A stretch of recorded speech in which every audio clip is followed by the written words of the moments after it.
gloire qu'elle joue.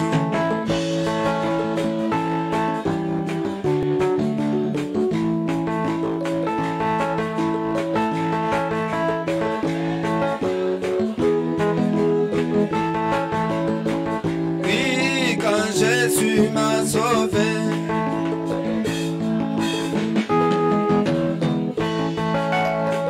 Oui, des chaînes du péché, Jésus m'a libéré. Oh, des chaînes du péché, Jésus m'a libéré. Des chaînes du péché, Jésus m'a libéré. Quel jour de gloire, et quand Jésus m'a... Oui, quel jour de gloire, quel jour.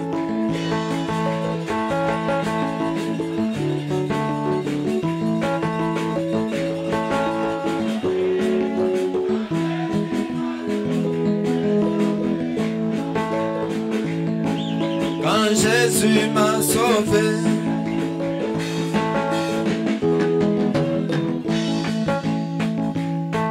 Aux choses du passé, je ne veux plus toucher.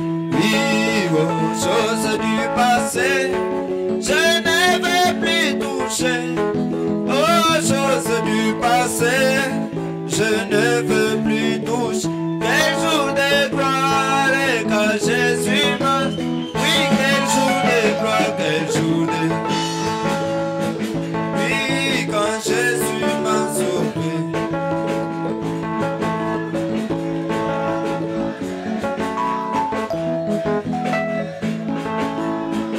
Oui, quand Jésus m'a sauvé.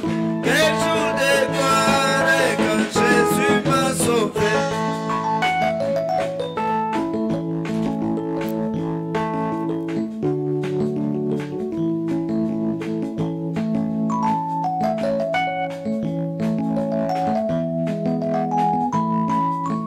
Que le Seigneur vous bénisse. Nous saluons au nom du Seigneur Jésus. Nous allons nous tenir debout pour honorer la lecture de la parole de Dieu. Ouvrons nos Bibles dans Apocalypse chapitre 6, le verset 5 et 6e. Tufungule mabiblia yetu mu Ufunuo sura ya 6 mstari wa 5 na wa 6. Quand il ouvrit le troisième sceau, j'entendis le troisième être vivant qui disait, viens. Wakati akafungula muhuri wa 3 nikashikia kiumbe kimoya viumbe ine ikanita kusema kuya. Je regardais et voici parut un cheval noir. Na nikaangalia kukatoka mpunda mweushi. Celui qui les montait tenait une balance dans sa main. Ule mwenye alikuwa mwenye kupanda pa ule mpunda alikuwa na kipimo mikono yake. J'ai entendu au milieu des 4 êtres vivants une voix qui disait, nikashikia katikati ya viumbe bine sauti moja ikasema, une mesure de blé pour un denier et 3 mesures d'orge pour un denier, mais ne fait point de mal à l'huile et au vin. Na akanyambia ya kusema kipimo kimoya cha ngano njwa palata moya na bipimo bitatu bya zabu njwa bipande bitatu. Kisha akanyambia asema, angalia usifanye kibaya hata kimoya kumvinyo au mafuta. Prions le Seigneur. Tuombe Bwana. Jésus-Christ, Dieu de la révélation, nous voici en cette journée, ô Dieu, où nous voulons entamer ce troisième sceau, Seigneur. Toi qui étais descendu avec cette révélation d'entamer, Seigneur Dieu, le pied sur la mer, le pied sur le sec, et tu as crié d'une voix forte disant, il n'y aura plus de temps. Aide-nous, ô Dieu Tout-Puissant, à comprendre, ô Jésus notre Père, ces mystères cachés au cours des âges qui se retrouvaient dans ces livres qui détenaient le plan entier de la rédemption. Seigneur Jésus notre Dieu, le prophète nous apprend que ce sont ces choses qui nous donnent la foi même de l'enlèvement. Aide-nous, ô Dieu, à comprendre ces choses par ton esprit. Alors que nous allons aborder ces domaines, nous nous confions complètement à toi, du début à la fin, Au nom du Seigneur Jésus-Christ, ton Fils, nous disons Amen. Que le Seigneur vous bénisse. Bwana Mungu awabariki. Nous voulons maintenant entamer le troisième saut. Tunapenda sasa kuanza muhuri wa tatu. C'est comme je l'ai dit toujours. Sawa vile mimi nimeambiaka kila siku. Et c'est très capital.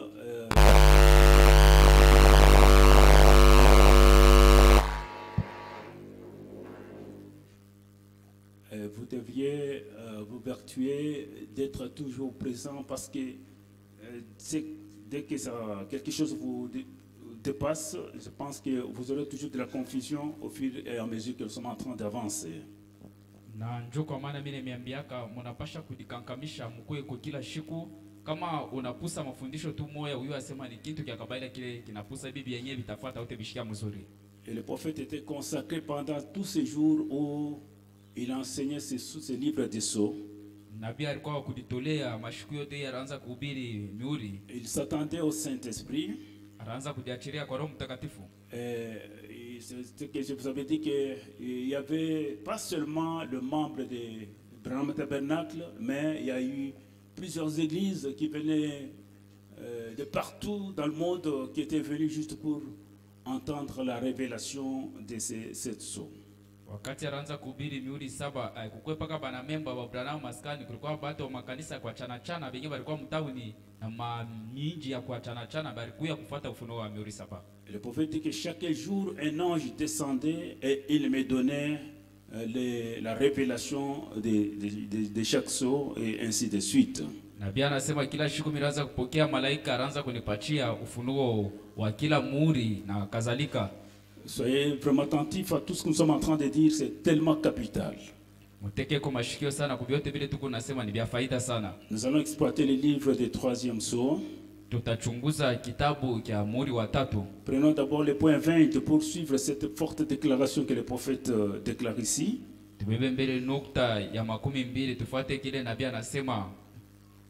Voici ce que je vais dire. C'est que chaque fois, même juste ce matin, je me lève très tôt, puis je me mets à prier avant que les choses s'éveillent. Na hata hii asubuhi kila siku biko nalamuka asubuhi mapema sana mbele ya kusema kila vitu vyote vilamuke. Et je continue tout simplement à prier toute la journée. Na miko naendelea kuomba siku yote mzima. Mais de bonne heure ce matin, lakini kwa hali mzuri hii asubuhi, le Saint-Esprit est venu là où je me trouvais. Roho Mtakatifu alikuwa fashi yenyewe ilikuya. Et clair comme les jours, j'ai vu cet autre sceau s'ouvrir. Na yenye kutakatishiwa na kuangaziwa sawa mchana na nikaona hii muhuri nyingine kafunguka. S'ouvrir là parfaitement. Na inafunguka pale kabisa kabisa. Bon, il dit que bon, il m'entend et je le sais et je suis très reconnaissant. Anasema yeye ekuni nishikia na mimi najua vile na nashukuru sana kwa ile. Comme notre prophète s'attendait à ce que Dieu lui-même vienne parce que c'était lui le Seigneur, donc l'agneau qui descendait avec les livres dans sa main. Vile nabii anaanza kuliachilia kwa Bwana na kumchunga Roho Mtakatifu ashuke. Njoo Roho Mtakatifu njoo anaanza kushuka sawa mwana kondoo ule waronaka iko nashuka, malaika anaanza kushuka na kitabu kia wazi mikono. Je devrais donner ce secret à l'ange qui était sur la terre. Mwenye alipasha kuleta siri kwa malaika yule alikuwa pa dunia. C'est ainsi que le prophète s'attendait à ce que la révélation lui soit accordée. Njoo hivi nabii anaanza kuongojea apokee ufunuo. Alors donc qu'est-ce qui doit être donné à notre prophète? Sasa ni nini batampatia nabii wetu? Il disait que c'était tous les points qui étaient restés en suspense. Anasema ni mambo yote ile ilibaki aka munjia. Nous pouvons lire cela au point 55 dans la même prédication du troisième sceau. Tunaweza kuisoma ile mahubiri moya moya muhuri wa 3:55. Il dit que pourquoi donc ces autres hommes, Wesley, Luther et ces grands réformateurs qui ont apporté la justification, sanctification et l'âge de la Pentecôte avec le baptême du Saint-Esprit. Anasema njia nini aba wahubiri bengine Wesley na bengine aba balikuya kuhubiri na kile kipande cha upantekote na ubatizo wa Roho Mtakatifu. Pourquoi n'ont-ils pas saisi ce message? Njia nini aba kushikilie mzuri hii ujumbe? Amen. Pourquoi ne l'ont-ils pas reçu? Njia nini aba kupokea hii ujumbe? Parce qu'ils étaient des réformateurs. Njobo balikuwa tu bahubiri bule. Voilà pourquoi nous avons intérêt vraiment de bien saisir certaines choses. Ndio kwa sababu ambao tunakuwa na faida ya kukamata kwa maneno fulani. Quand on vous dit, le prophète dit, vous avez intérêt d'avaler sans tamiser. Wakati wanakuambia sema nabii anasema meza kwa shoku nyungulula. William dit, il va énumérer quelques points qui étaient restés en suspense. William atata yako manukta fulani ile libakiaka munjia. Et les réformateurs ne pouvaient pas, qui ne pouvaient pas vraiment décortiquer. Ile bandishi ile abakuwezi kusema. Je suis au point 56. C'est comme considérer cela d'un autre point de vue. Et il y en a qui sont venus et qui avaient reçu autorité comme roi. Na kwa kuona mumonekanio fulani kukubale balikuya na bakapokea mamlaka sawa bafalme, mais qui n'étaient pas des rois. Lakini baba kwa yake bafalme. Vous voyez, il faut bien faire attention à la terminologie biblique pour chaque chose. Inabidi kukeba anje mkumalizia kwa msemo yote ya mBiblia kitu kyote kile itasema. Voyez? Unaona? Maintenant, sasa observez la raison de tous ces points en suspense. Angalia sababu ya hii mambo yote manukta yote yenyewe bakiaka munjia. La partie mystérieuse de la justification. Kipande kia asili kia kuhesabiwa haki. La partie mystérieuse de la sanctification. Kipande kia kuhesabiwa kia asili kia kuhesabiwa haki. La partie mystérieuse du baptême Saint-Esprit. Na kipande kia asili kia ubatizo wa Roho Mtakatifu. Pourquoi? Quelle espèce Ève a-t-elle mangé une pomme ou a-t-elle mangé une grenade? Na juu ya nini ya kujua Ewa alikuriaka ni tunda kani au alikuriaka ni tunda kani kije ila alikuriaka? Voilà, c'est une question que les réformateurs ne pouvaient pas rentrer dans la Genèse pour voir ce qu'Ève avait mangé. Là,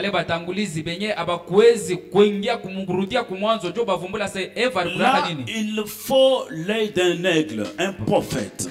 Et le prophète pouvait entrer, donc retourner dans la Genèse, dans le jardin d'Éden, et revoir même la scène. Amen. Amen. Et qu'est-ce qu'ils avaient mangé là-bas? Au sujet de la sémence du serpent, c'est quoi donc? Les réformateurs ne pouvaient pas comprendre ça. Le baptême au nom du Père, Fils et Saint-Esprit est-il correct ou celui du nom de Jésus-Christ?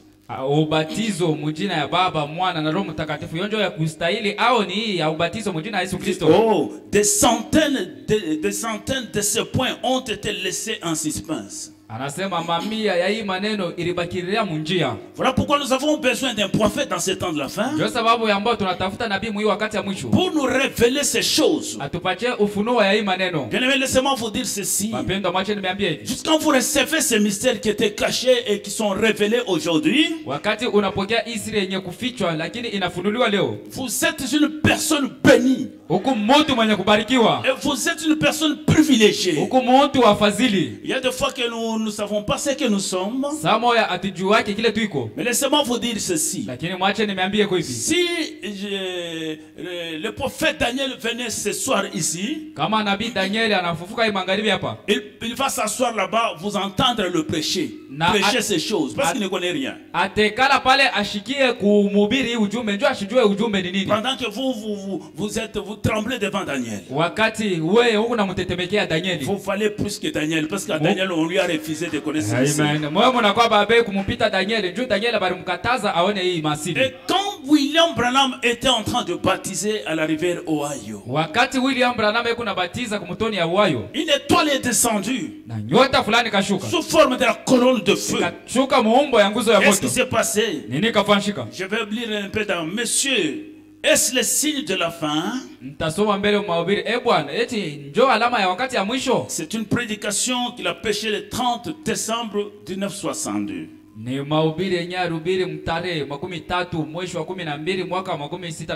Je vais prendre le paragraphe 196. Notre prophète est là, écoutez ce qui s'est passé. Et ces étoiles qui forment leur constellation là-bas,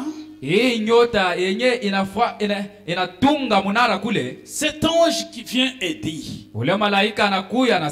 Comme Jean-Baptiste fut envoyé pour terminer l'Ancien Testament vile Yohana Mbatizo alishukaka njoo kumalizia agano la kale et introduire Christ, na kumuingiza Kristo mkiwanja, ton message va régler le point en suspense et introduire le Messie.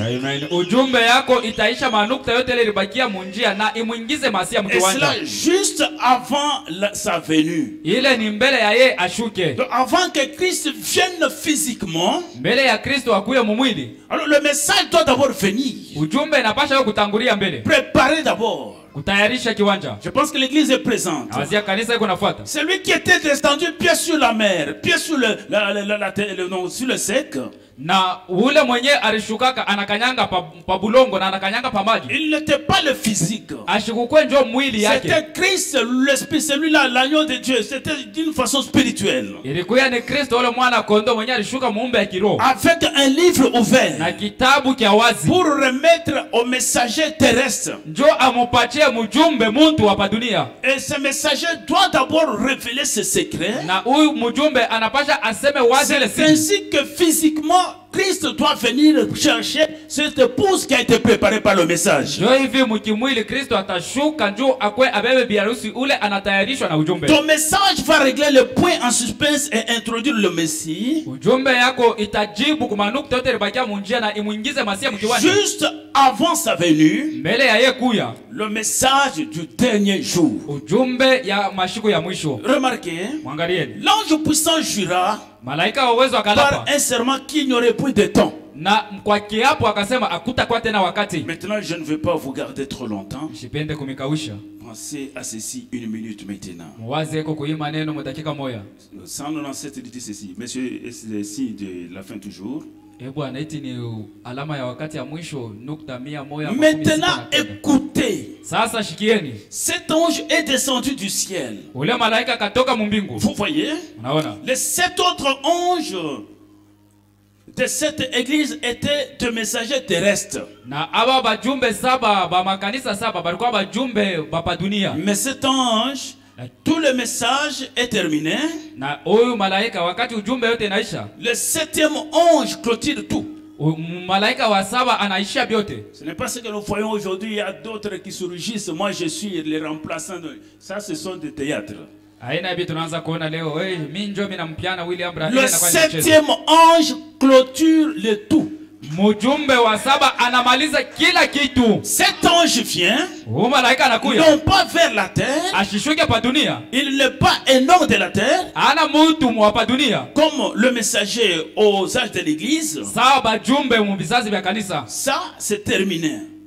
Mais cet ange apporte l'annonce suivante. Na huyu malaika ataleta habari itafuata. Et l'ange veut dire un messager. Na mjumbe inamaanisha mtume. Et il descend du ciel, anatoka kumbingu, enveloppé de cette colonne de lumière, anavikwa na ile nguzo ya nuru. Et 7 nuées avec un arc-en-ciel au-dessus de sa tête. Macho saba na upinde ya mvula kuyulwa kichwa. Et un arc-en-ciel est une alliance. Na upinde ya mvula inamaanisha agano. Est-ce que nous sommes présents?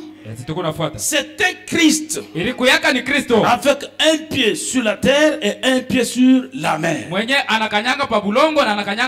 Il jura qu'il n'y aurait plus de temps. Messieurs, où en sommes-nous? Grâce tabernacle. Où en sommes-nous? Que veut dire tout ceci? C'est à vous que je pose la question. Que veut dire tout ceci? Toutes ces révélations que vous recevez ce jour. Qu'est-ce que cela vous dit dans ce jour-ci? Je pense qu'un homme spirituel ne va pas seulement se contenter de cela. Bien que la pierre est posée au milieu des acclamations, mais nous devons nous poser chacun une question de savoir. Est-ce que je serai parmi ces gens-là? Continuons d'abord avec 198.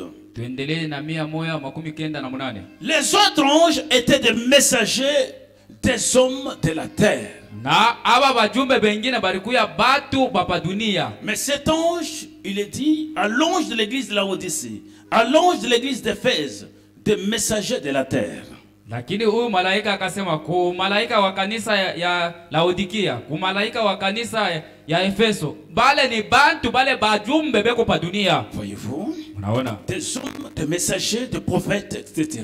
Batu bajumbe batumwa ba nabii na kadhalika Envoyés à l'église. benye banatumwa. Mais celui-ci n'est pas venu de la terre. Lakini huyu ashikutoke ku dunia, Il est venu du ciel. anatoka kumbingu. Parce que le mystère est entièrement terminé. Njuma siri yote inaisha. Et quand le mystère fut terminé, Wakati siri yote kaisha, l'ange dit il n'y aura plus de temps.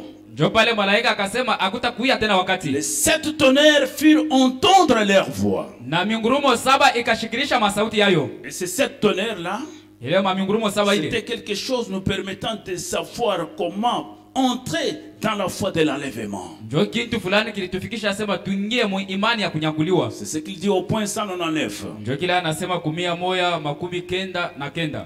Et si c'était quelque chose nous permettant de savoir comment entrer dans la foi de l'enlèvement, Hivi ninakuwa ni kitu kenye kitaturuhusu kusema tupate kuingia mu imani ya kunyakuliwa. et c'est cela, Eti njo ile allons-nous courir et sauter par-dessus le mur? tutalukaluka na tuluke bibumbashi. Quelque chose est-il sur le point d'arriver? Kukwako kitu fulani kinapenda kufanshika. Ou fera que ce vieux corps défiguré et sans valeur seront changés? Kule itafika sema hii mwili ashipo umbo mzuri asho bei itabadilika. Puis-je vivre pour voir cela, ô Seigneur? Neza yako kuishi Bwana njoo nyone ile siku Bwana. Et si proche que je le verrai. Na iko karibu sana kusema nitaionaka. Et cette génération, et cette génération, Eti na hii kizazi messieurs, mes frères, quelle heure est-il? Où en sommes-nous? Bwana banduku ni saka lituko na tunafikia wapi? Amen.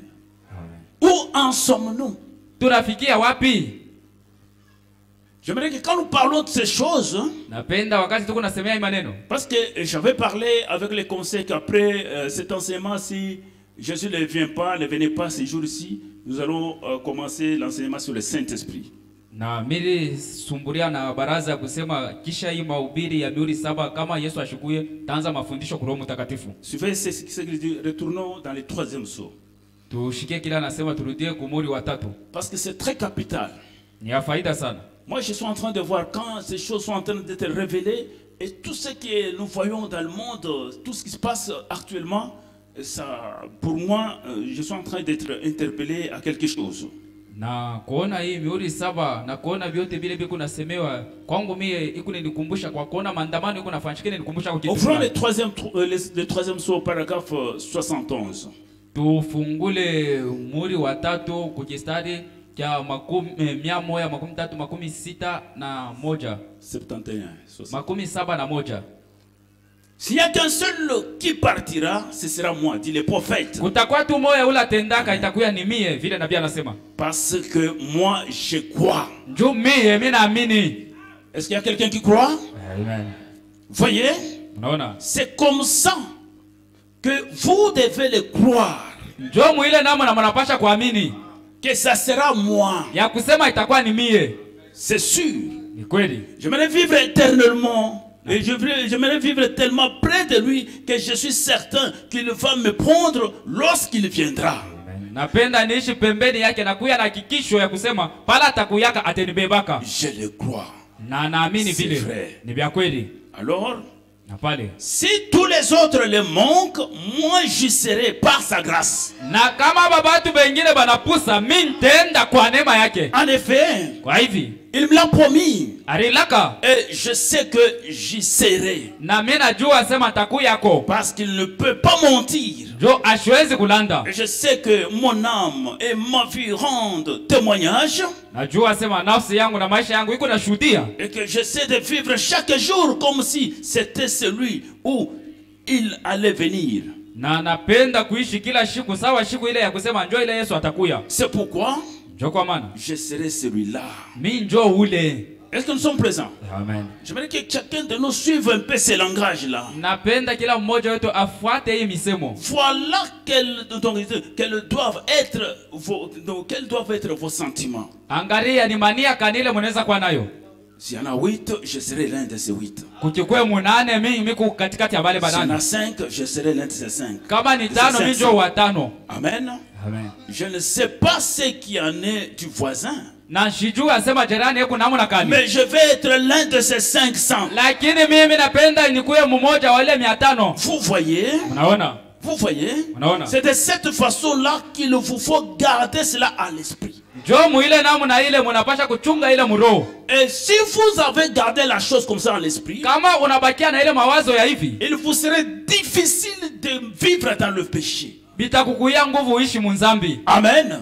Amen. Ce sera difficile. Bitakuwa nguvu. Parce que vous êtes un passager, vous êtes un voyageur. Huku mgeni musafiri. Tout le temps vous vérifiez l'huile. Est-ce que l'huile est là? Wakati yote kuna unaangalia mafuta eti mafuta kwamo. 72 il dit. Makumi 72 anasema. Et si vous ne le gardez pas à l'esprit comme cela, Na kama amuchunge ile roho, c'est qu'il y a quelque chose qui cloche dans votre ni foi. kusema muimani yako Mungu kitu fulani akiendeke. Voyez? Unaona? Vous n'êtes pas encore sûr que vous êtes sauvé alors. Pale au yapata hakikisho asema ushakuokolewa. Vous ne faites que le supposer. Wewe huko tu unajiwazia, Ne le faites pas. usifanye vile.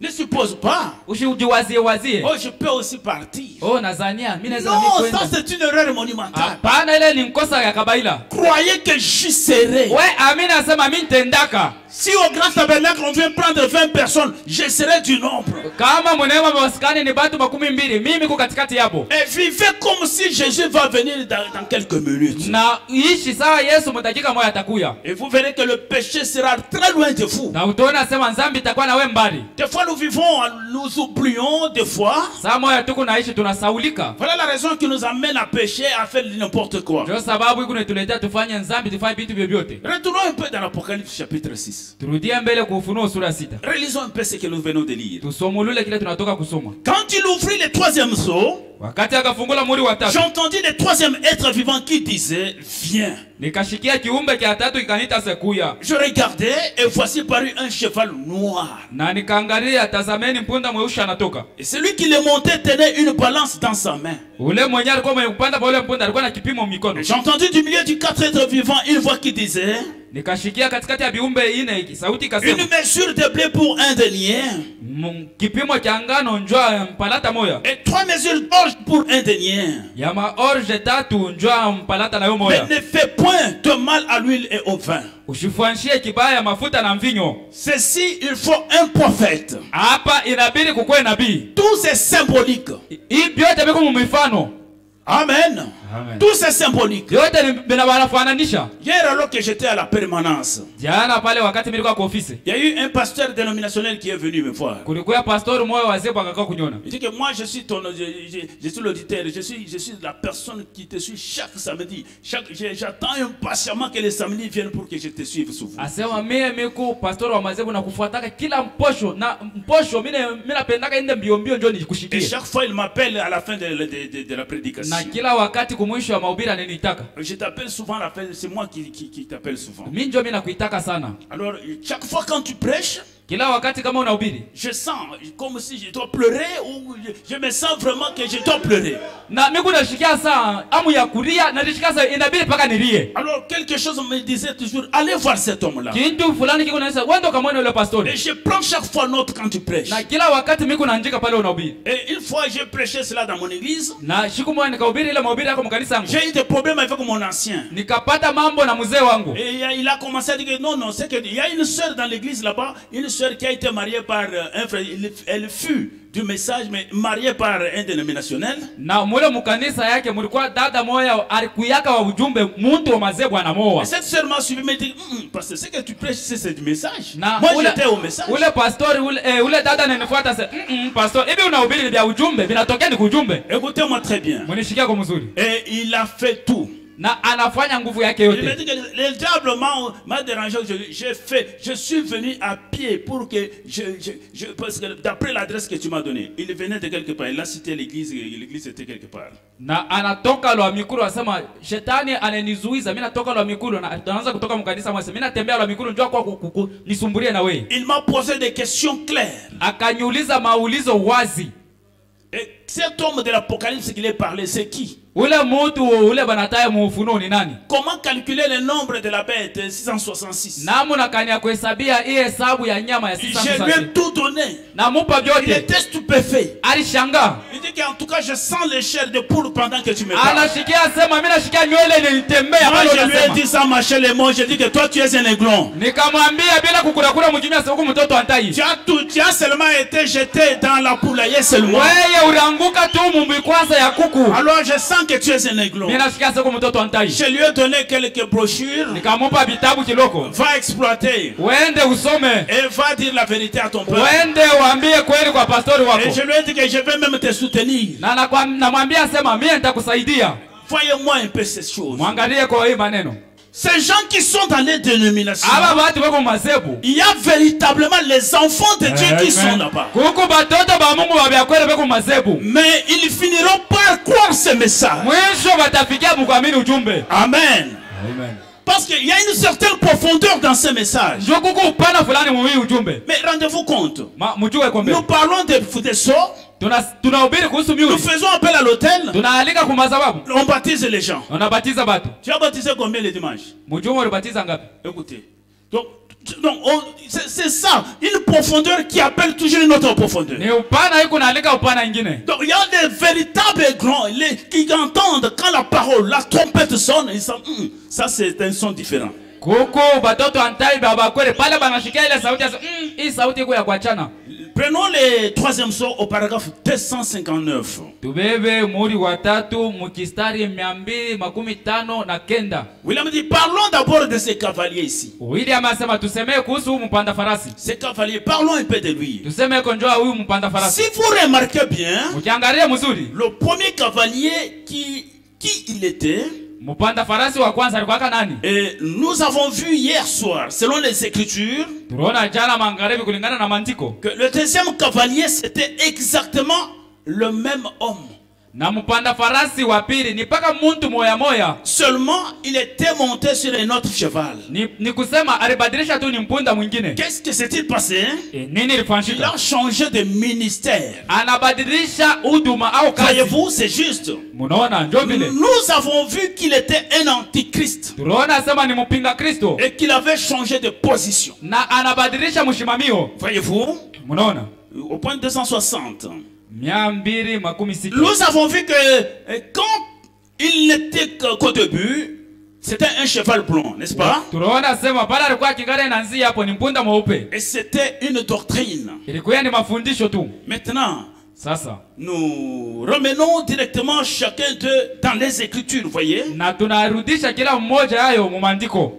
Observez, maintenant observez où nous en sommes ce soir. Na muoneni wapi tunafikia magharibi.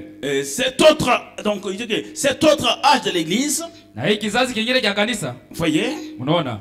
Nous arrivons maintenant au troisième âge de l'église, voyez? Tunafikia sasa mkizazi cha tatu cha kanisa, mnaona? Exactement au troisième âge de l'église et ça correspond exactement au troisième cheval. Na ni kizazi cha tatu cha kanisa na inaambatana kabisa kabisa na punda watatu. Or, le premier âge de l'église, kizazi cha kwanza cha kanisa ilikuwa nini? c'était les Nicolaïtes. Ilikuwa ni ile Nikolaya. Les Nicolaïtes avaient une doctrine. Nikolaya ule alikuwa na mafundisho fulani. Voyez-vous, juste la première. Kwa tu ya kwanza. Et puis bientôt, cette doctrine nicolaïte a été sanctionnée et éprouvée. Na sasa ile mafundisho ya Nikolaya bali pima na kuyahakikishiwa. Elle est passée à l'action. Na ikaingia sasa matendo. Et ils ont couronné cet individu. Na bakamuvika ule mtu taji. Alors cet esprit, cet antichrist s'est incarné dans un homme. Na ile mpepo ya kupinga Kristo inaingia ndani ya mtu. Voyez-vous? Unaona? Et nous voyons plus tard qu'il devient aussi le diable incarné. Mwisho ya biote tunamwona anakuwa shetani ndani ya mtu. Le démon s'en va et le diable entre. Mampepo inatoka, shetani mwenyewe anaingizana. Écoutez, là c'est le chef lui-même qui entre là-bas. Pale ni sultani mwenyewe anekala. Prenons 264. Tubebe 264. Le prophète dit, Nabii anasema, ces cavaliers c'est le même mais à une autre étape de son ministère. Huyu mpanda farasi ni mtu moya moya, sasa anafikia tu kipande cha huduma kingine. La première étape, Kipande cha kwanza c'est un cheval blanc. ni mpunda mweupe. Voyez-vous? Unaona? Il était qu'un enseignant. Alikuwa tu mwalimu. Qu'un enseignant antichrist. Mwalimu eko nafundisha kupinga Kristo. Il était contre la parole de Dieu. Alikuya eko napinganisha neno ya Mungu. Voilà la première étape. Ndio kipande cha kwanza. Déranger seulement la parole. Kualabisha tu neno kiloko. Parce que le prophète lui-même dit, Nabii mwenyewe anasema quand il vient, wakati yeye il kunakuja vient d'abord avec la parole. eko nakuya anatangulisha Mais neno. il va juste injecter un petit rien. Atongeza ako tu kiloko. Voilà le poison. Ndio sumu. 273. 273. Le même cavalier maintenant, dans la première étape, il était innocent.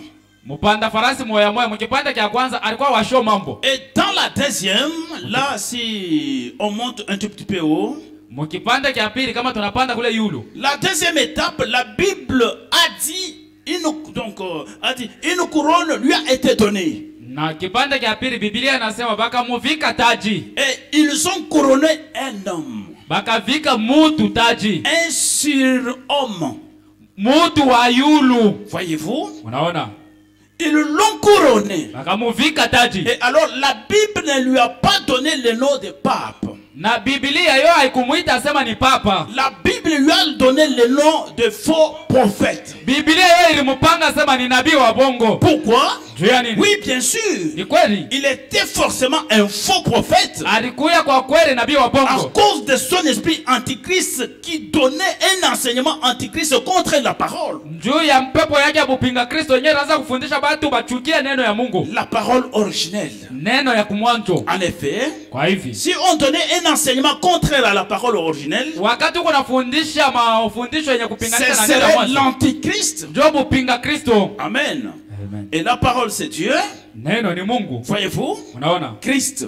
Kristo. Bien. Bon. Après cela, nous les retrouvons alors couronnés. Kisha ile tunamwona anavikwa taji. Et quand il s'est fait couronner, Wakati anavikwa il taji est très innocent, inoffensif.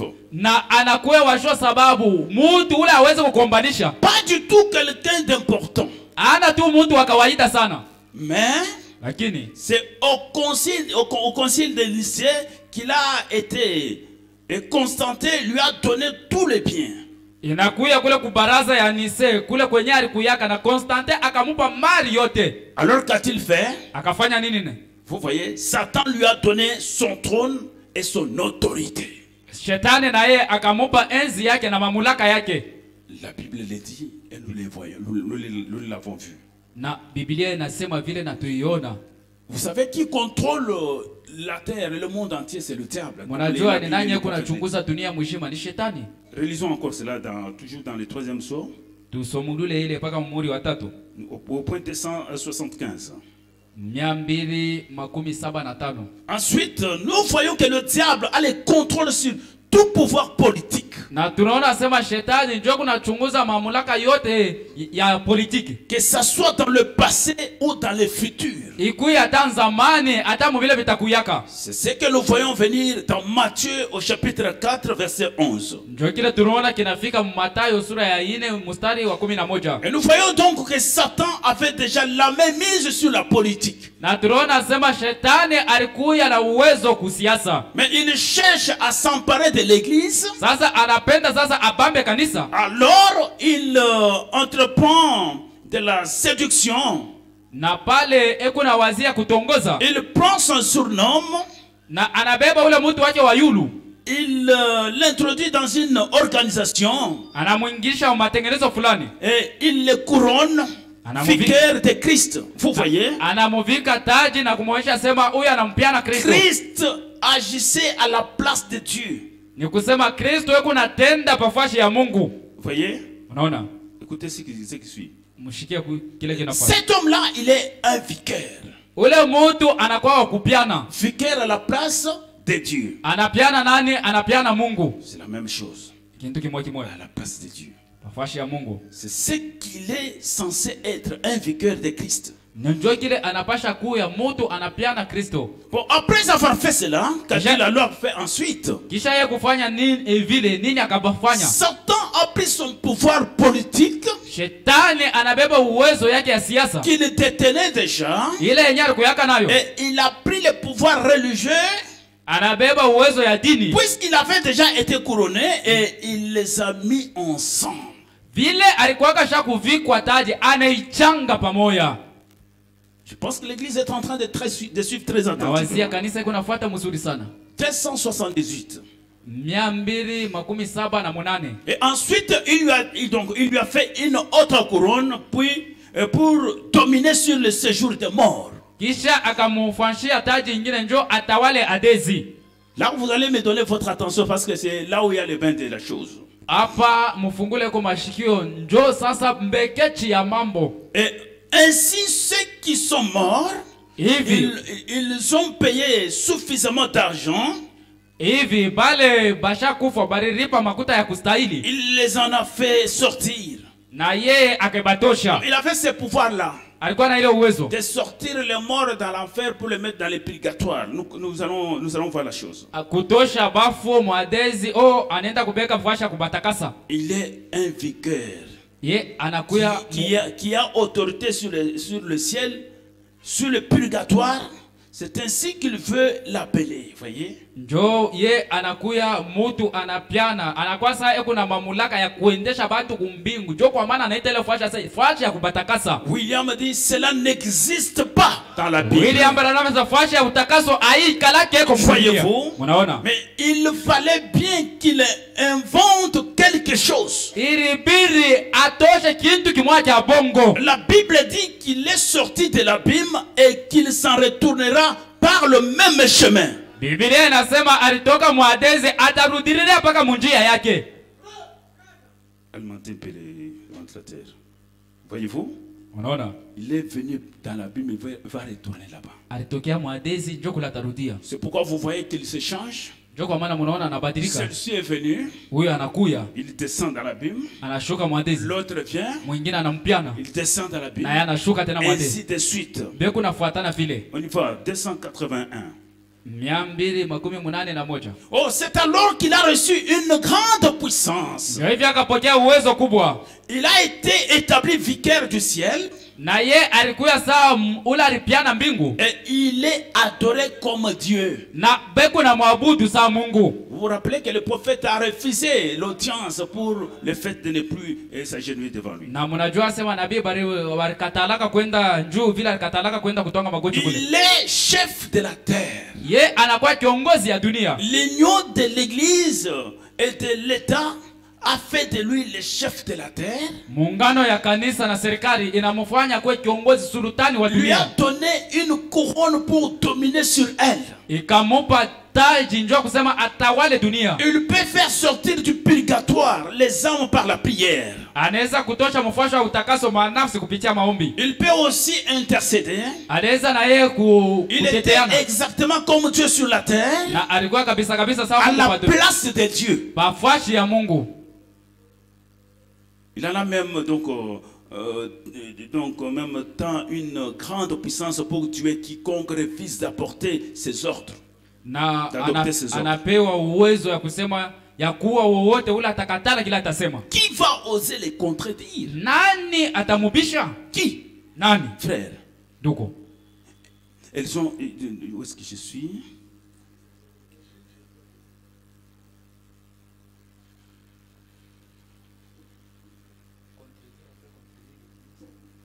Ok. L'église ne peut rien dire. Kanisa ina kia kusema. Il en est le chef. Yenjo sultani. L'État ne peut rien dire. Na serikali haita il sema. en est le chef. Yenjo ekunongoza. C'est ainsi que les gens sont morts par millions. Njo kwa maana batu bakakufa mamilioni. Toutes ces petites églises, frères, elles ont été saccagées. On a tué, massacré, jeté en pâture aux lions. Et tout le reste. Voyez-vous? Voyez? Le dragon. Rome lui a donné son trône et son autorité. C'est la Bible qui le dit. Alors, sur son cheval du type roux, il a chevauché dans le sang des hommes. alitembea yule ya damu ya batu. À tel point que le cheval est devenu rouge. Jo ile ilifanya sema mpunda akwe mwekunda. Tellement qu'il a tué. Vile anaua sana. Je crois vous avoir montré. Si c'est le temps qui nous manquait seulement. Sinon, j'allais vous lire comment on était en train de maltraiter le martyr qui sont partis à cause de la vérité. Pasha kumionesha namna kanibarua bale batakatifu bale benye barikufia ukweli. Je vous ai dit l'autre jour qu'il pouvait mettre l'argent pour dire que bon, voyons voir. Ils prennent une femme qui ne croit pas leur doctrine. Alors, cette femme-là est enceinte. C'est l'enfant qui est là-bas, c'est mâle ou femelle. Et l'autre dit que non, c'est mâle, c'est femelle. Bon, mettez l'argent. Et ils mettent l'argent, on prend une épée ou un couteau, on déchire, piaf, et on sort l'enfant. Et si c'est mâle, l'autre saute. Oh, et la femme meurt comme cela. Jokule mili mioneshaka sema baranza kutika makuta. Baneka makuta asema bon, huyu asema mtoto ni mwanaume, huyu asema ni mwanamke. Mtoto eko mama ule washo kuamini dini yabo eko na mimi. Banabeba banapasula mtoto. Ule kama anatoka mtoto mwanamke, ule alisema mwanamke anawina. Kama anatoka mwanaume ule alisema mwanaume naye anawina. Voyez? Unaona? Maintenant Jean le voit sur un cheval noir, il a changé quelque chose d'autre. Nous sommes au texte 182. Tuko kumia mbili makumi munane na mbili. Yohano anamona pampunda mweupe pale anabadilisha kuna kwa kitu kingine. Maintenant, sasa je dois le dire, écoutez-moi, écoutez les prophètes, parce que si peut-être vous ne savez pas quel genre de prophète vous avez reçu. Écoutez cette déclaration. Je dois le dire exactement comme ça m'est venu. Napenda niseme na kutakatisha kabisa kabisa vile nilipokea. Et puis si c'est qui m'est venu ne concorde pas avec le reste des écritures, kama ile nilipokea haipatane na maandiko ingine, alors ce n'est pas Dieu qui l'a donné. Vraiment. Pale hii ufunuo haitokea kwa Mungu. L'écriture doit, toutes les autres, cela fait partie d'un grand tout comme cela. Na maandiko yote inapasha kuungana na inafanya munara yote vile. L'écriture doit s'accorder avec l'écriture. Andiko inapasha kuambatana na andiko ingine. Et tout ce qui est contraire à l'écriture, yote kinapinganisha maandiko. Si cet ange du Seigneur me disait quoi que ce soit de contraire aux écritures, je ne le croirais pas. Kama ule malaika anashuka ananyambia kintu kila kina mu maandiko kwa kuachana na maandiko, shitamini. 294. Bon, voici le mystère qui se rattache à ça. Angalia utuma yenye inaambatana na hii. Maintenant, sasa, quand cela m'a été révélé tôt ce matin, wakati nilipokea ufunuo mapema asubuhi, avant l'aube, mbele ya mapambazuko, alors j'ai vite pris l'écriture. Nikabeba andiko kwa haraka. Je me suis mis à examiner et à sonder. Nikaanza kuchunguza na kuyangarishisha. Voici la chose. Tazameni kintu. Juste ici. Ni paka hapa. 3 d'entre eux ont été révélés d'une façon absolument surnaturelle. Na bitatu bikafunuliwa kabisa kabisa mu alama ya mbingu. C'est exact. Ni kweli. Maintenant, sasa, voici le mystère du cheval noir. Angalia sasa siri ya mpunda mweusi. Selon ce qui m'a été révélé. Kulingana na ile nilipokea ufunuo. 295. Suivez avec attention. Il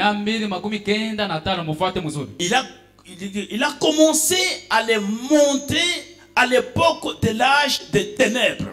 Na akaanza kupanda mwakati ya bizazi ya giza. Retenez que le cheval était de la couleur noire. Mujua sema mpunda alikuwa mweusi. Et le cavalier montant ce cheval à l'âge de cette période de ténèbres. Na ule mpanda farasi donc de cette période de ténèbres, oui. Na ule mpanda farasi alipanda ule mpunda mweusi mwakati ya bizazi vya giza. Voilà ce que ce cheval de couleur sombre représentait. Angalia kienye kinamaanisha au kinaonekanisha ule mpunda mwekunda mweusi. C'est l'âge des ténèbres. Ni kizazi cha giza. Car c'était le temps de minuit pour le vrai croyant qui restait. Na njo ilikuwa wakati ya kumalizia Wakristo wale walibakiaka. Observez là. Dans cet âge de l'église, cet âge intermédiaire de l'église, wakati kile kizazi cha giza, kile kizazi cha katikati ya l'âge kanisa, sombre de l'église, kizazi cha giza ya kanisa, faites bien attention à ce qu'il dit. Mukebe anje kutile nasema, tu n'as qu'un peu de force. Uko tu na nguvu kiloko. Il faisait minuit pour eux. Ilikuwa ni kiloko kwabo.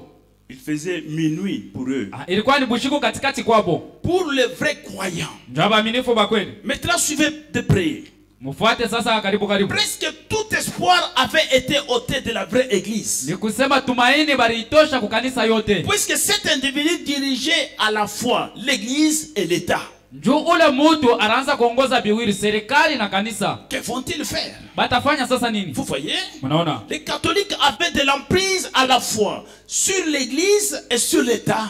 Katolike alikuwa mwenye kutawala kanisa kisha na serikali. Et tous ceux qui n'étaient pas d'accord avec le catholicisme étaient mis à mort. Bote bala wakaanza kuicheka mafundisho ya Katolike ni kuwa. C'est pour cette raison qu'il était sur un cheval de couleur sombre. Ndio sababu ya ambao alipanda mpunda mweusi. Et observez quelle chose sombre il l'a faite. Angalieni ni vitu kani vyeusi bila alifanya. Vous voyez? Alors vous saisirez. Na mutaona na mutashikia Si vous vizuri. vous y connaissez en histoire, observez ça. Kama munajua hadithi mchunguze hii mambo. En fait, vous n'avez même pas besoin de vous y connaître Na hauta itafuta hata sema ujijue. pour savoir ceci. Ndio kujua hii. Mais faites bien attention. Lakini mkebanyi. Tout espoir était perdu. Tumaini yote ilipotea. C'est son cheval noir. Ni mpunda wake mweusi. Or, il est arrivé sur son cheval blanc. C'était la ruse seulement. Na pale alikuya na mpunda mweupe ilikuwa ni bujanja bukalamushi. Ensuite, il a reçu le pouvoir. Il a enlevé la paix. Il a massacré des millions de gens. Kisha akapokea uwezo, akatosha amani na akaua mamilioni ya batu. Et c'est ce qu'il allait faire. Ndio kila alipasha kufanya. Alors qu'il continuait sa course. Wakati anaanza kuendelesha safari C'est yake. ce qu'il fait encore maintenant, voyez? Ndio kile kunaendelea na kufanya sasa hivi, mnaona? Écoutez ceci. Mfuate. Bon, le voici qui avance maintenant sur son cheval noir. Yeye ule sasa kunakuya na mpunda wake mweusi. Ce qui veut dire l'âge des ténèbres. Kile kinapenda kusema kizazi cha Sur le giza. cheval noir, c'est-à-dire l'âge des ténèbres. Pa mpunda mweusi napenda kusema pa kizazi cha C'était giza. cette époque-là. Ilikuwa ni ile wakati. Juste après que l'église s'est organisée et a pris le pouvoir, Ni pale kanisa inalitengeneza inabeba uwezo. ils ont réprimé tous ceux qui avaient donc tous ceux qui avaient d'autres. Na bakateso au bakatosha byote bile bilikuyaka Et bingine. c'était parti pour des centaines Bakenda muma et des centaines et des centaines d'années. maelfu na maelfu ya miaka. Tous ceux qui lisent savent que c'était l'âge des ténèbres. Bote benye kusoma ile banajua sema ni kizazi cha giza. Combien savent cela? Bangapi banajua L'assemblée ile dit Amen. makutano kati ya Bien amina. sûr, l'âge des ténèbres. Ni kweli ni kizazi cha giza. Voilà votre cheval de couleur sombre Angalia sasa mpunda wenu mweusi. qui représente cet âge des ténèbres. Yenye kuonesha kizazi cha giza. Donc tout espoir était perdu. Ni kusema tumaini yote inapotea. Plus d'espoir du tout. Hakuna tena cha kutumainia tu. Tout était sombre pour le petit groupe de croyants. Yote kulikuwa ni kweusi ndio hii nkunji kiloka Maintenant, kanisa. voilà la raison pour laquelle c'est appelé. Ndio sababu ambao inaitwa C'est représenté par le cheval de couleur sombre. na inaonekanisha kupitia mpunda mweusi. Je pense que c'est clair grâce à Bernac. Na wazia biku wazi nema maskani. Écoutez ce qui suit. Mshike kule mambo yenyewe. Mais cet homme-là qui était sur il avait une balance dans sa main. Ule mtu mwenyewe mwenye kupanda pa mpunda alikuwa na kipimo mikono. Et que le prophète parle. Nabii aseme sasa. Qu'est-ce que c'était cette balance? Ile kipimo ilikuwa ni nini? Nous sommes au point 298. Tuko kunokta 298. Avec sa balance, ou plutôt sa balance à plateau, Na- en main, Kipimo yake kile kilikuwa sawa lumbo mu mikono. vous voyez, il crie, hein? Unaona analalamika. Une mesure de blé pour un denier. Na kipimo kimoya cha ngano njoo mpalata moya. Et 3 mesures d'orge pour un denier. Na bipimo 3 njoo mpalata moya vya orge. Vous voyez? Unaona? En fait, le blé et l'orge, c'est le soutien de la vie naturelle. Na ngano na ile orge inakuwa bitu biku nasaidia maisha ya bumuntu.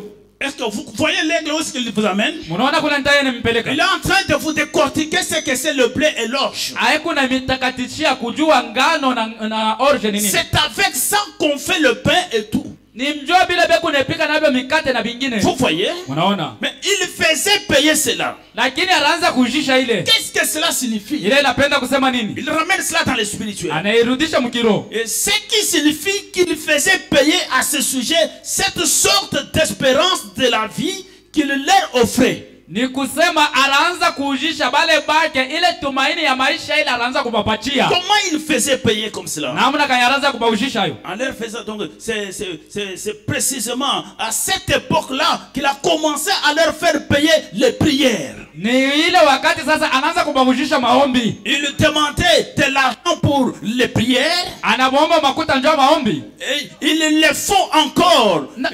Ça s'appelle les neuvaines. Na eku na ifanya tena, eku naendelea na kujisha maombi na est-ce que Grand Sabereur ne peut pas acclamer pour cela? Leo maskana mweza kupiga kwa mikono njoo hii. Bien-aimés frères et sœurs, bapendwa ndugu na dada, écoutez très bien. Mushikie mzuri. La révélation commence à être décortiquée. Ufunuo wanaanza kuitosha. Là c'est le 7e ange qui parle. Ni malaika wa saba kunasema. Nous sommes au 299. Na tupande ku 200. En effet, que faisait-il? Na kisha akafanya nini? Il s'emparait des richesses du monde. Anaanza kubeba mali yote ya dunia. La balance pesée. Na ile kipimo anaanza kupima. Une mesure de blé pour un denier. Na kipimo kimoja cha ngano njoo. 3 mesures d'orge pour un denier. Na vipande 3 vya orge njoo Le palata. cavalier sur le cheval noir. Mupanda farasi papunda mweusi. Vous voyez? Unaona? Vous voyez, il faisait. Unaona anaanza kufanya. Il dépouillait ses sujets de leur argent. Anaanza kumalizia watu yake makuta yapo. Alors que la Bible prédit qu'il détient la richesse du monde. Hapo Biblia inatabiri asema yeye ule kuna makuta ya dunia mzima. Comme nous le disons hier soir. Sawa vile tulisema jana magharibi. En parlant de la Russie et tout ça. Kusema njoo Rusi na vingine. Ils prennent simplement tout l'argent et ils dépouillent les gens de tout ce qu'ils ont, de tout, voyez? Na beku na ishia tu bantu bintu yabo byote bile beku na banyanganya makuta. Écoutez bien. Mushike mzuri. Écoutez très bien. Munishike mzuri. Nous sommes au point 300. Tuko kunukta 300. Maintenant, remarquez. Sasa angalieni. Voyez-vous d'où vient cette vieille pratique de faire des collectes d'argent dans l'église? Muone kule kunatokea ile kisela cha zamani cha kwenda kufanya michango ya makuta makanisa. Tenez-vous loin de cette affaire. Muende mbali na michango ya makuta. Pour bâtir une organisation. Njoo kujenga matengenezo. Quelque chose de grand, $1 million. Kintu kinene cha milioni $1. C'est pourquoi moi je me retiens beaucoup mettre l'accent sur l'argent. Il y a quelque chose de ça ne va pas dans cette histoire. Maana mimi najizuizaka sana wewe kukazisha mpaka makuta. William dit merci Seigneur. William asante oh là là. Oh là là. Je suis si heureux, oui. C'est sa grâce, voilà tout. Quelqu'un peut dire aussi la même chose. C'est sa grâce, voilà tout. Il est minuit. Comprenez-vous cela maintenant? L'assemblée dit Amen. Voilà ce qui fait payer cette sorte de vie. C'est ça, cette orge est tout naturel. Ce n'était donc pas spirituel. C'était de l'orge, voyez-vous. Et du pain d'orge et du pain de blé. Il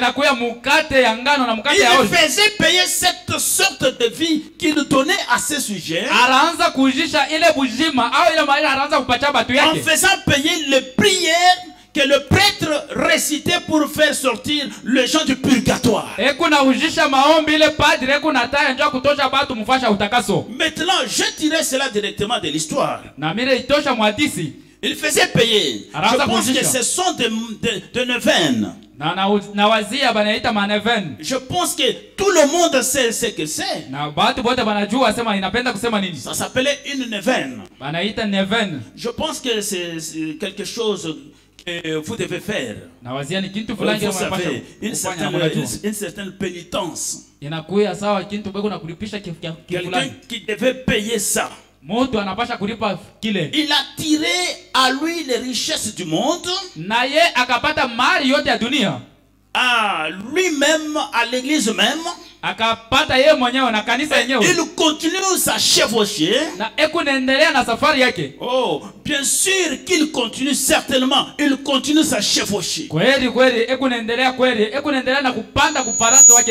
que l'église est en train de saisir la chose? Mais le prophète dit, mais il y a quelque chose de bien dans tout ce qu'il y a eu d'abord dans cette troisième chose.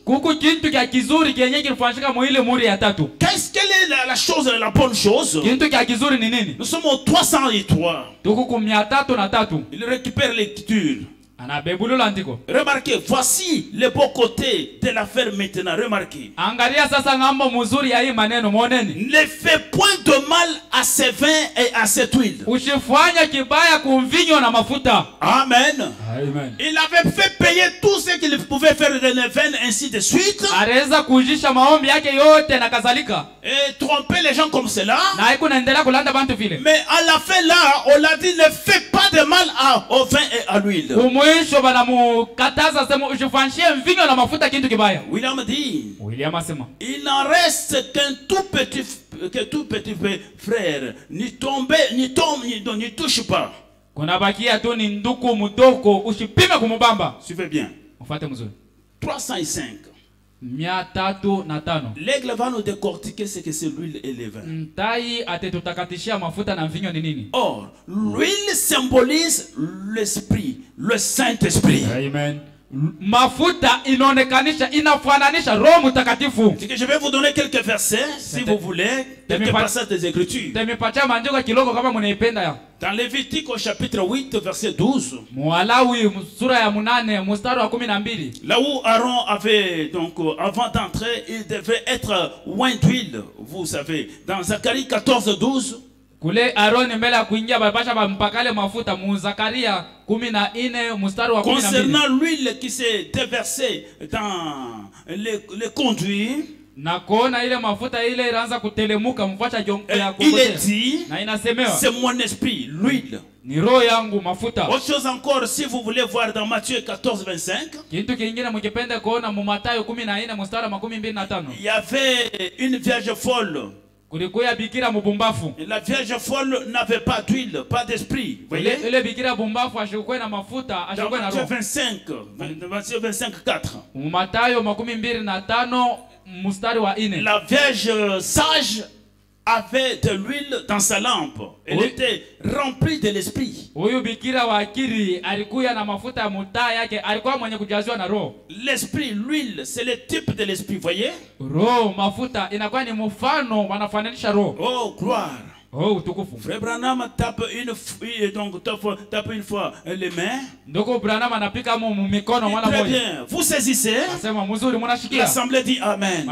Très bien. Mzuri. Donc l'huile, c'est le type de l'esprit. Mafuta ni mfano wa Roho Mtakatifu. Le vin symbolise la stimulation de la révélation. Ni vinyo inapenda kusema mchemuko ya ufunuo. Quand on vous donne la révélation, wakati bana mipa ufunuo, vous êtes stimulé. Unachangamuka. Vous sentez que ça y est. Unashikia sasa binenifika. Dites donc. Sema bashi. J'ai envie de courir dans tous les sens. Mikuna sema unashikia amunya nikimia ngambo yote. C'est un miracle que je n'ai pas donc de ne pas réveiller les quartiers quand le Seigneur m'a montré cela. Ilikuwa ni miujiza yenye milipusisha kulamusha ile quartier yangu yote wakati Bwana nipatia ufunuo. La stimulation de la révélation. Mchemuko ya ufunuo. Donc quand le Seigneur lui a révélé la chose, wakati Bwana alipatia ufunuo ya neno, certainement il avait l'envie de courir. Alitafuta shunguluke quartier mzima. Il était stimulé. Alichangamuka. Voyez-vous? Unaona? Et dans la Bible, Biblia, l'huile et le vin vont toujours ensemble. Mafuta na mvinyo inatembeaka pamoja. J'ai pris la concordance et j'ai vérifié. Nilibeba mapatanisho nikachunguza. Il y a toute une série de passages comme cela. Kuna kwa musululu ya maandiko sawa vile. Où les vins et l'huile vont tout le temps ensemble. Ule mvinyo na mafuta yote kunatembea pamoja. Voyez? Unaona? Quand la vérité d'une parole de Dieu qui a été promise a vraiment été révélée à ses saints. Amen. Qui sont remplis d'huile. Wakati ukweli ya neno yenye balichungiaka mkizazi kimoyo fulani inafunuliwa kwa kila kizazi yenye inafananisha sawa mafuta. Ils sont tous stimulés. Wote wanachangamukaka. Le vin c'est un stimulant. Na mvinyo inachangamushaka. Gloire. Utukufu. C'est ce que je ressens en ce moment. Ndio kile mimi nashikia mwi wakati. Je suis stimulé. Mimi nachangamuka par la joie. Donc il dit que par là donc là des joies les cris, voyez-vous? Ninachangamsha kupitia mafuraha Et à ce moment-là, na mwile wakati cela produit le même effet ikafanya matokeo moyo sur eux que le vin sur l'homme naturel. na inabachangamsha mpaka vile mtu analewa na mvinyo hii ya En batu effet, anachangamuka. quand la révélation d'une vérité de Dieu est donnée Wakati ufunuo ya kweli ya Mungu inaletwa et que le vrai croyant est rempli d'huile na Mkristo wa kweli anajaziwa na et mafuta que cette révélation est apportée, na ile ufunuo inaletwa, la stimulation devient tellement grande mchemuko inakuwa munene qu'il lui donne un comportement anormal. vraiment inamupatia tabia za sheneshe. C'est juste quoi? Ni kweli utukufu, L'assemblée se réjouit. makutano inafurahi. C'est peut-être ce qui arrive aux gens en ce moment. Ni hali inafikiaka batu mwile wakati. Il dit c'est juste. Anasema ni kweli, Ça leur donne un comportement étrange. inabapatia tabia ya kigeni. Le vin. Vinyo, Quelqu'un qui devient ivre. mtu analewa. Oh là là. Oh la la, Quelle révélation. ni ufunuo kani? 214 il dit. 314 plutôt. 314 anasema Et si vous voyez, hivi, mnaona le vin représente la stimulation de la révélation. vinyo inaonesha kuchangamusha kwa roho. Et quand le Saint-Esprit est descendu, Wakati Roho Mtakatifu ilishukaka, qu'ils ont vu le fait de Dieu bakaona moto ya Mungu descendre sur eux, oh là là, inabashukia. Oh la la, cela a commencé à les stimuler. ile ikaanza kubachangamusha changamusha, Vite, ils étaient tellement stimulés na kweli balichangamuka que les gens donc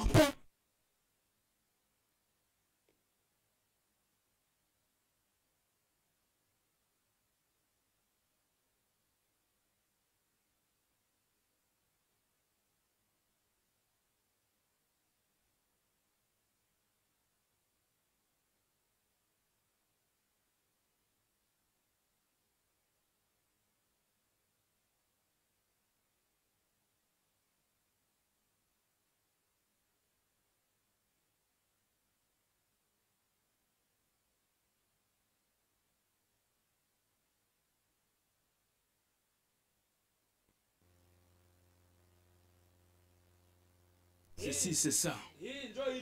Et là, donc c'était confirmé par le même signe. na ikahakikishwa kupitia alama moja moja. Il y a la stimulation par la révélation. Kuna kwa kuchangamuka kupitia ufunuo. Alors ils avaient effectivement, et donc effectivement la chose à l'époque. Na kweli balipata kintu kya kabaila mwile wakati. Et alors, Na pale que dit-elle à ces cavaliers noirs? anasema hapo nini kuhusu ule mpanda farasi Ne fais mweusi? surtout pas du mal à mon vin et à mon huile. Usifanshie mvinyo yangu na mafuta yangu kibaya. Ne touche surtout pas à mon vin et à mon huile. Usipime kubamba mvinyo yangu na mafuta yangu. Je n'en ai qu'un tout petit peu là sur la terre. Niko nayo tu kiloko pale pa dunia. Mais il en reste quand même un petit peu là. Ni kusema kuna inabakiria tu ni kiloko pale. Oui, oui. Kweli? Bon, tu peux bien continuer à distribuer toutes sortes de vies que tu fabriques là. Na wewe endelea kupatia batu maisha ile kunebapatia buzima. C'est ton affaire. Ni mambo yako. Tu en paieras le prix sur la terre. Na wewe utaripa pa dunia kuile. Seulement, Ni paka tu. quand tu rencontreras ces vins et cette huile, Wakati utakutana na ile mvinyo na ile mafuta, laissez cela tranquille. uiache ipumzike. Oh là là, si tu Amen. peux. Oh là là. Oh la la. William Branham dit, William Branham anasema en d'autres termes, mkusema kwingine. c'est ceci. Ninapenda kusema hivi. Si tu attrapes quelqu'un faisant partie de mon petit troupeau, Kama unapata wangu moya, alléluia, amen, et qui sont remplis de mon huile et de mon vin, anajaziwa na mvinyo yangu na mafuta yangu, du vin et de l'huile de la parole pure, mvinyo na mafuta ya neno ya et kweli, que tu as l'intention de les tuer, kama unapima kumuua, en effet, hivi c'est ce que tu fais. ndio kile kunafanya, C'est ça que tu fais. ndio kile uko nenda kufanya. Ne les oblige pas à réciter de Je vous salue Marie. Amen. Usibakankamisha baseme na kuna mkia Maria. Alléluia. Amen. Pour l'huile et le vin, Kwa mvinyo na mafuta, ne les citez pas à réciter le Je vous salue Marie. usibafanya kunguvu bamulamukia Maria. Ou à faire quelque chose de genre. Ao bafanya kwa maombi ya vile. Ou à réciter certains de ces credos. Ao bataye bisala fulani. Ne les touchez pas. Usipime kubabamba. Ils savent où ils vont. Banajua. Alléluia. Amen. Bakunenda wapi? Car ils sont loin de mon huile. Njoo banapakaliwa na mafuta yangu. Et étant loin de mon huile, ils sont les vins de la joie. Parce qu'ils connaissent ma promesse, ma parole promise. Ils connaissent ma parole promise. Je les ressusciterai. Ne fais pas de mal à cela. Ne va pas oser te perturber. Tiens-toi loin d'eux. Oh là là, ça fait du bien, n'est-ce pas? Le cheval blanc est passé. Nous avons vu ce qu'il a fait. Voilà le cheval roux qui arrive. Nous sommes au 331. Nous voyons exactement ce qu'il a fait. Voilà le cheval noir qui arrive. C'est toujours le même cavalier. Avec ses agissements d'un bout à l'autre des âges. Maintenant nous voyons qu'il nous mesurait cela et qu'il faisait payer. Exactement. Le blé, la vie naturelle, c'était ça qu'il se nourrissait. Mais l'huile est le symbole de l'esprit. Et le vin, c'est lui de la joie. Cette vie spirituelle ne fait pas de mal à cela. C'est cela tranquille. Autrement dit, Rome ne touche pas cela. C'est à moi. Cela m'appartient. Oh là là. Amen. Oh là là.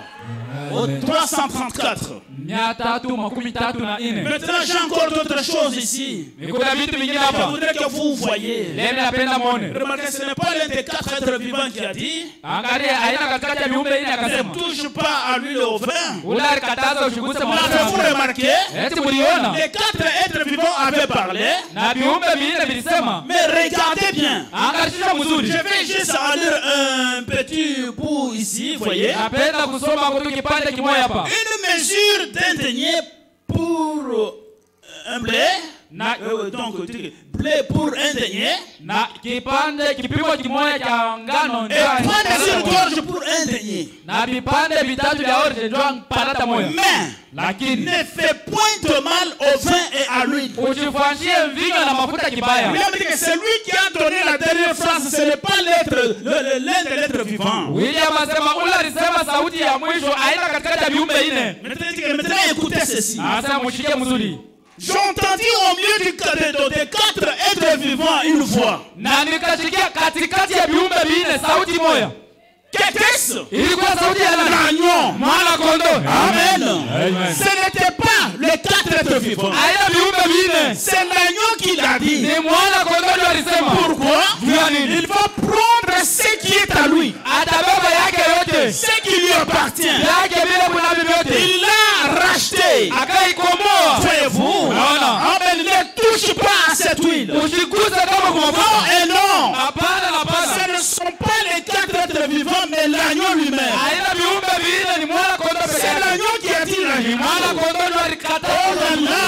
Oh là là. L'agneau. Ce ne sont pas les 4 êtres vivants qui ont fait cette annonce. C'est l'agneau lui-même qui l'a dit. Quelqu'un ne peut pas être joyeux. Maintenant pour obtenir suivant. 339. Au mieux de ma connaissance. Et pour autant que je sache. Et je le crois de tout mon cœur. Que c'est là le vrai sens de ces 3 sceaux. Je vais remercier Dieu pour cela. Je vais dire ceci. C'est la révélation qu'il m'a donnée. Il me l'a donné. Donc, m'a donné la révélation. Et je crois réellement que nous vivons dans les derniers jours. Mettons-nous debout, remercions le Seigneur. Certainement, nous vivons dans les derniers jours. C'est Dieu qui nous a donné la révélation. Et cet homme Rome, on lui a interdit de ne rien toucher à l'huile et donc au vin. En vous qui recevez la révélation, vous n'avez pas droit à la récitation de Je vous salue Marie. Vous n'avez pas droit à la cérémonie magique de au nom du Père, Fils et Saint-Esprit. Vous n'avez pas droit. On vous met la cendre sur le fond. Vous n'avez pas. Sortez de ces choses. Soyez loin de ces choses. On nous entend un cantique. Chacun de nous va parler à son Dieu pour dire merci Seigneur.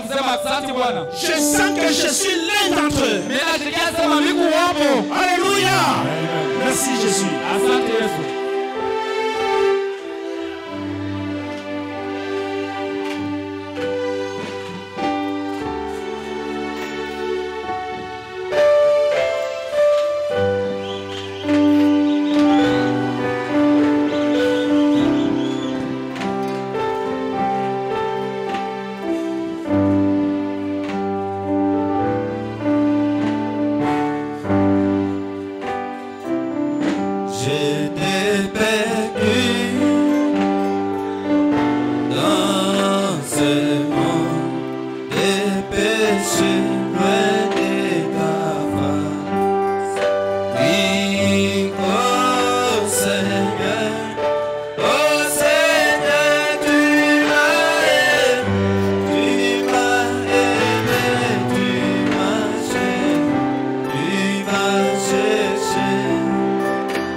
pour cet amour que tu viens de témoigner envers nous ce soir, Seigneur.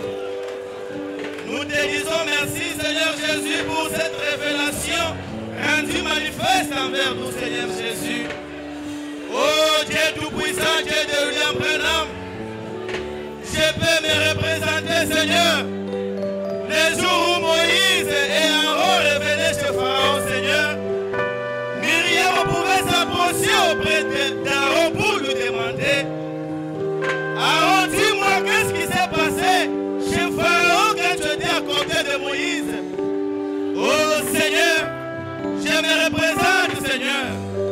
Aaron pouvait dire à Myriam, sa sœur, que j'ai vu cet homme, notre frère, jeter la canne qu'il avait, et la canne s'était transformée en serpent.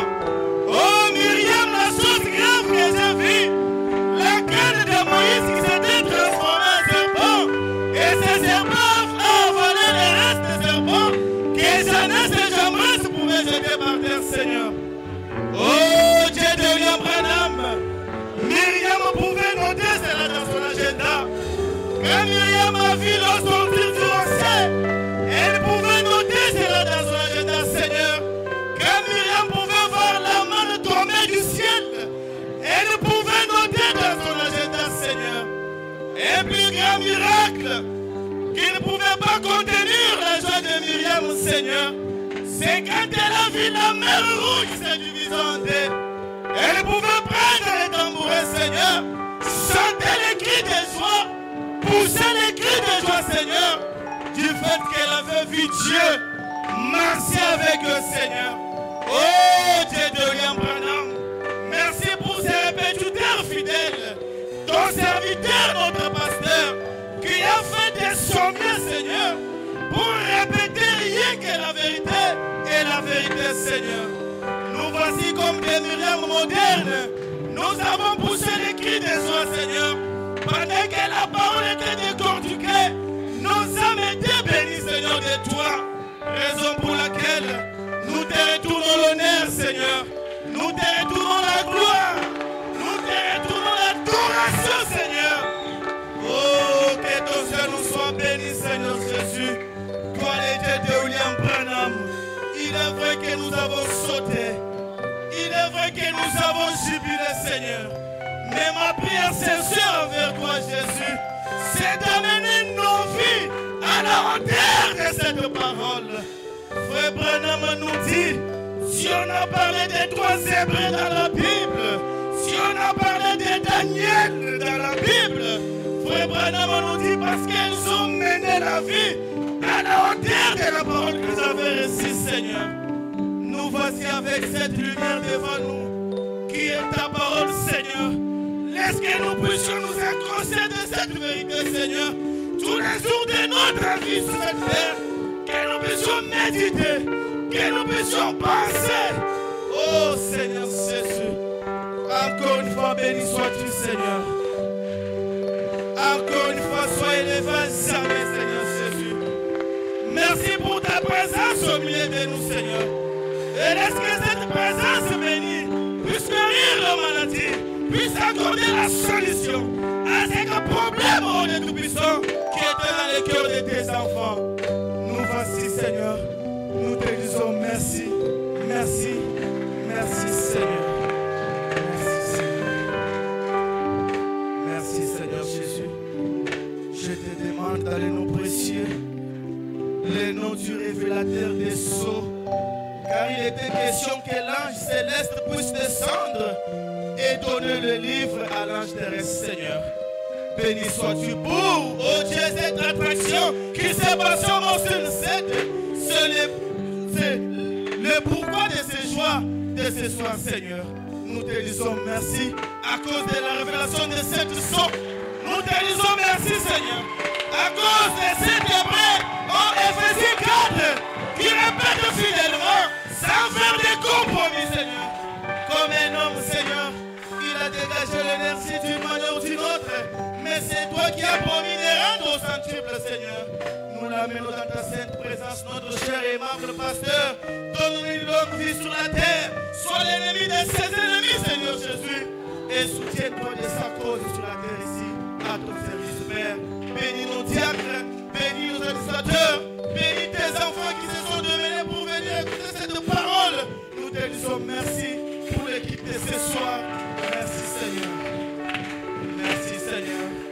Je demandais ici dans le nom précieux, le nom de notre mari capable, lui le Seigneur et Sauveur Jésus-Christ notre Dieu. Amen. Amen. Et ce qu'on peut acclamer puissamment pour la gloire de Dieu.